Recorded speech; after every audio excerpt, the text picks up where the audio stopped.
Have you ever wondered what the core areas are that you need to focus on in order to attain the business success that you know you can have?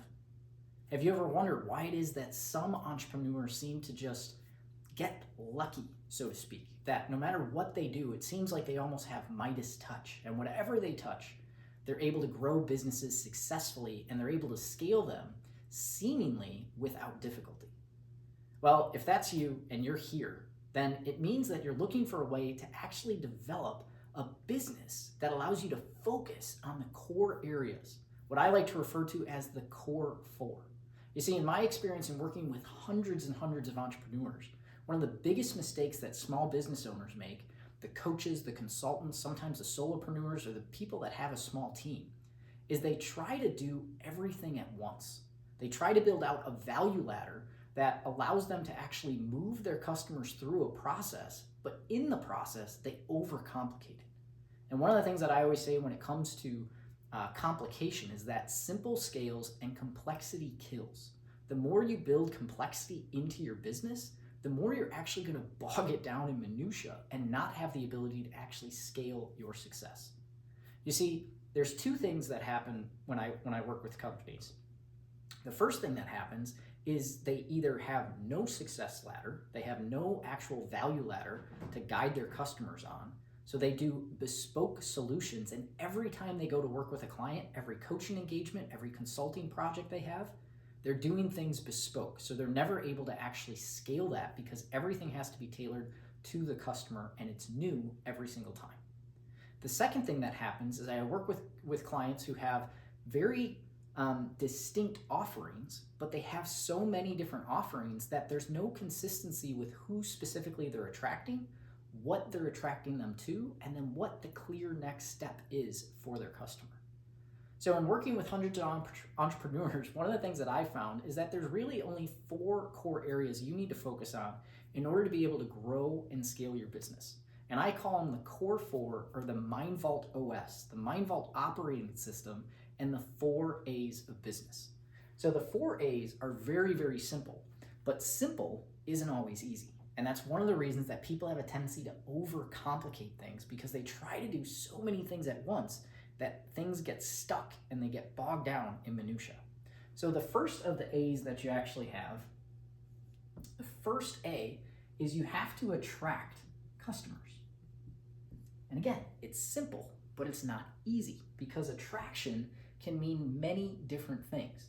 And as one of my mentors says, you have what's known as a wagon wheel of marketing. Dean Graziosi talks about the wagon wheel of marketing, and this is where I think a lot of entrepreneurs get stuck in their initial attraction of a client. Because when you look at the wagon wheel of marketing, you've got all kinds of different ways that you can actually attract a customer, right? One of those things might be Facebook, might be Instagram, might be YouTube, it might be affiliates, it might be joint ventures, or it might be a newsletter of some sort, right? These are all different mechanisms, but that's all they are, is mechanisms that you can use to drive people and attract them to whatever it is that your core offer might be, okay? Myron Golden refers to this part as lead generation strategies, okay? Lead gen, you're generating leads, you're attracting people to your offer. And you may have heard, if you follow Russell Brunson or you follow Dean Graziosi or any of those individuals, then you've probably heard of the idea when it comes to attraction that there's hook, story, offer, or hook, story, call to action. Well, I like to refer to it as a 3-step process that's slightly different, but very similar. The 3 steps are: you first have to get the attention of your ideal buyer. You have to do something that, yes, hooks them, but you have to grab their attention. And there's good attention and there's bad attention. But one of the things I've seen when people go overboard with attention is one of 2 things happen. Either they're not doing anything to get attention, or when they do try to get attention, it doesn't actually lead anywhere because they just did something, some type of a trick, some type of a dramatic demonstration, so to speak, that doesn't actually lead to the next part. And the next part that you have to do is you have to allow them to actually self-identify. Right? So once you attract them, you have to share what it is that they are being attracted to. So if you are attracting coaches, as an example, you want to make sure that you have something in your content that says, hey, coaches and consultants, if you're looking to grow and scale your business beyond 7 figures, but you're stuck in the mid 6-figure range, then this video is for you. That would be a way that you could actually help them self-identify. Because if I'm not a coach or a consultant, I may go, well, this video isn't for me.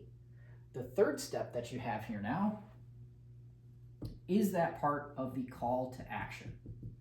You have to actually put something in the process to actually get them to take action and actually sign up for your thing. So as an example, later in this video, I'll actually share a way with you that you can actually get more of my information more consistently so that you can start applying this process for yourself. The next A that you actually have is you have to acquire. So once you attract your ideal client, the next thing you have to do is you actually have to acquire. And there's 2 things that you have to acquire from your customer. The first is their info. Okay? You have to get an email address. You have to start moving people from the social media platforms or whatever platforms you're attracting people through, and you have to start actually acquiring their information. Because one of the challenges that I see a lot of coaches and consultants have is that they attract people, but then they leave them on the platform. They leave them on LinkedIn, or they leave them on Instagram. They leave them on YouTube, and then the algorithm changes. And it's not an issue that the algorithm changes. The issue is that because you don't actually have their information, because you haven't captured it successfully, you don't have a way to actually contact them. So your content stops getting in front of them, and you lose momentum when you're attracting them. So once you attract them, you want to acquire their information. This is typically done through something called a lead magnet. And a lead magnet can be anything from a PDF, which PDFs can be guides, they can be checklists, they can be all kinds of things like that. It can also be some type of a free event. And that's usually either a webinar or a challenge. And there's various other ways that you can collect your customers' info. But the first thing you need to do is actually acquire their info. The second thing you actually need to do is acquire a purchase, right? We have to actually acquire them as a customer. And when we go to acquire them as a customer, this can be anything. This can be a paid ticket to your webinar or your challenge. This could be a low ticket product. This could be a mid-ticket product. But one of the core things that I refer to for a lot of my customers is that you want to look at either having an entry-level product here or whatever your core offer is, okay? Core offer, this is another thing here. You have lead gen, you have entry, and you have core offer. The other mistake that I see a lot of coaches and consultants make when they start constructing a value ladder is they will have multiple different entry points when they start. So the customer comes in some type of attraction, and instead of getting really good at attracting them to a specific lead magnet or a specific event or webinar, they try to attract them to a lead magnet, an event or webinar.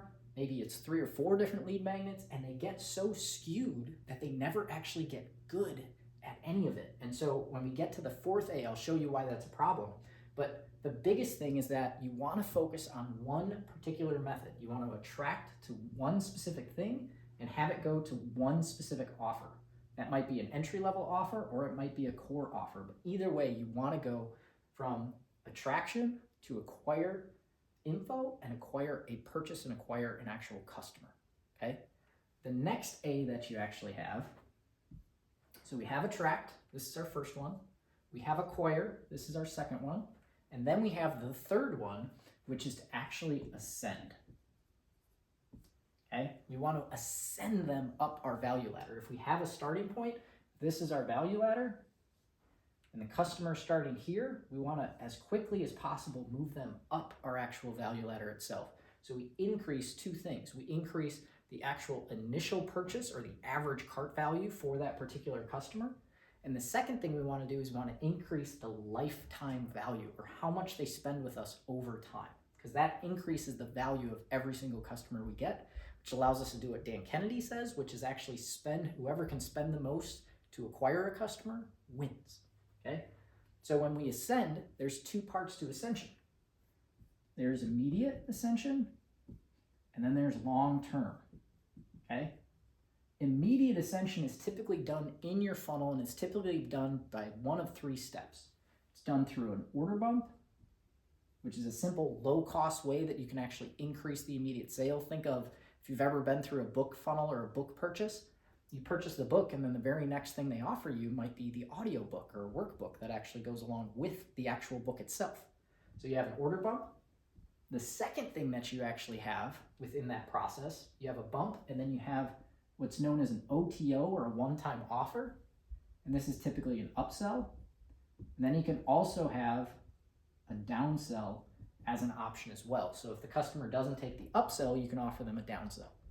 Now, the thing that a lot of people don't realize about this, because anybody that's been through a funnel, you've likely been through one where you get frustrated because there's so many ups and downs, and they're offering you this, and they're offering you that, and etc.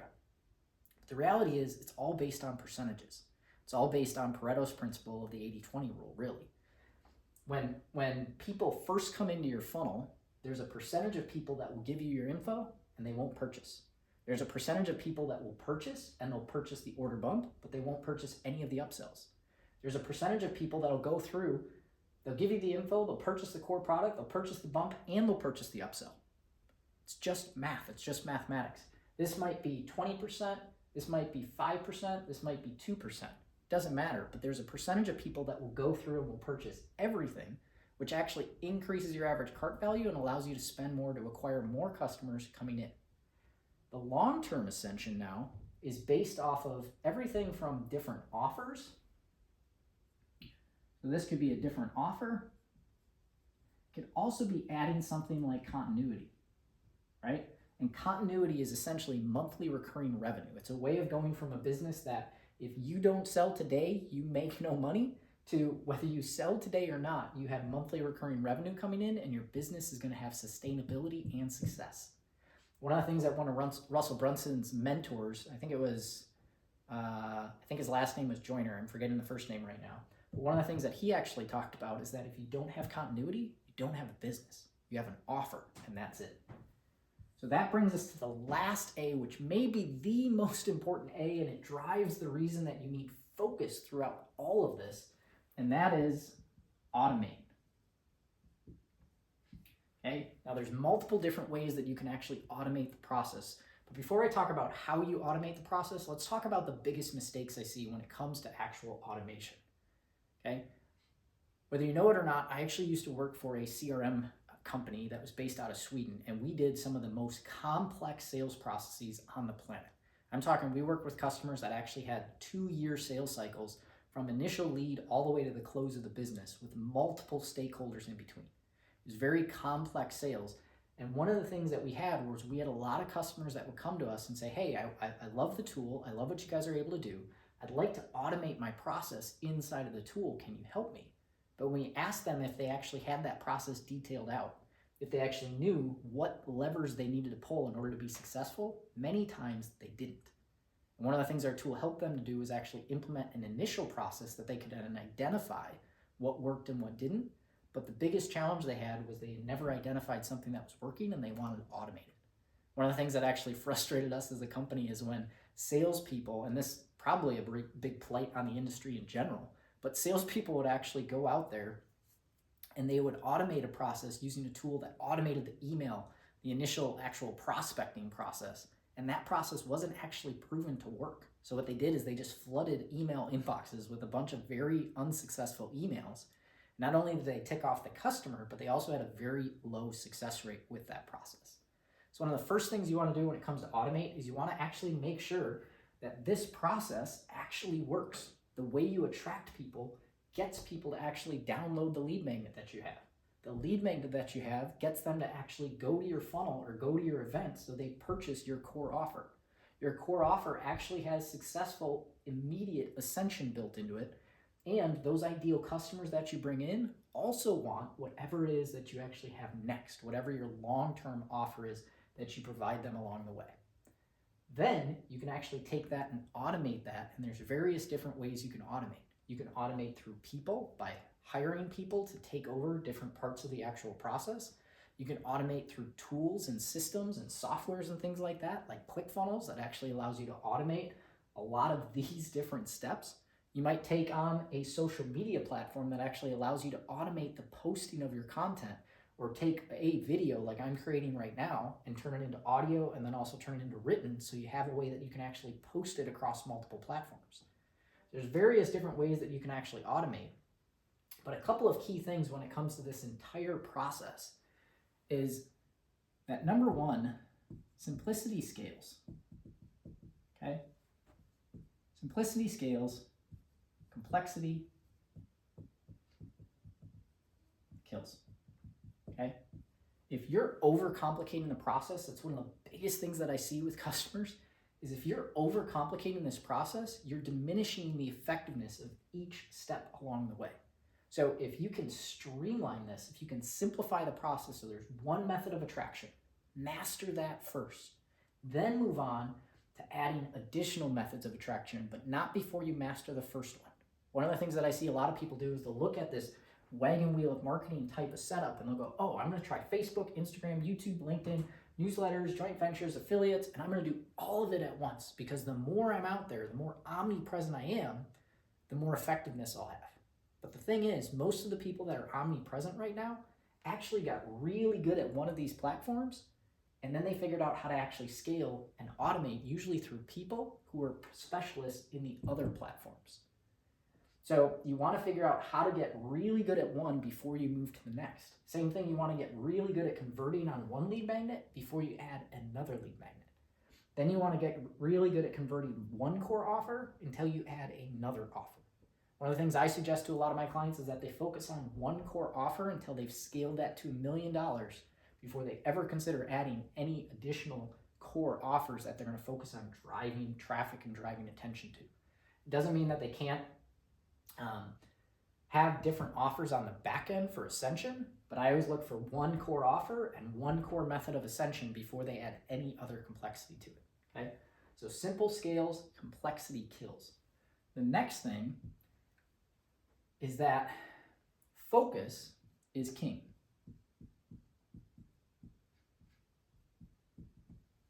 Okay? Focus is king because the more you focus on the main method of attraction, the more you focus on the main method of actually acquiring info and acquiring a purchase, the more success you're going to have at actually moving customers through this process succinctly. So simplicity scales, complexity kills, and focus is king. If you do those two things, and then you focus on one method of attraction, one method of acquisition, one way of acquiring sending the customer, and then automating the process, you'll be able to quickly grow and scale your business in a way that allows you to have complete clarity on what you need to focus on next in order to grow and get past any hurdles you have in your business. So I hope this was helpful. Definitely let me know in the comments. Subscribe to this channel, and I'll be sharing more of this type of information with you in the future.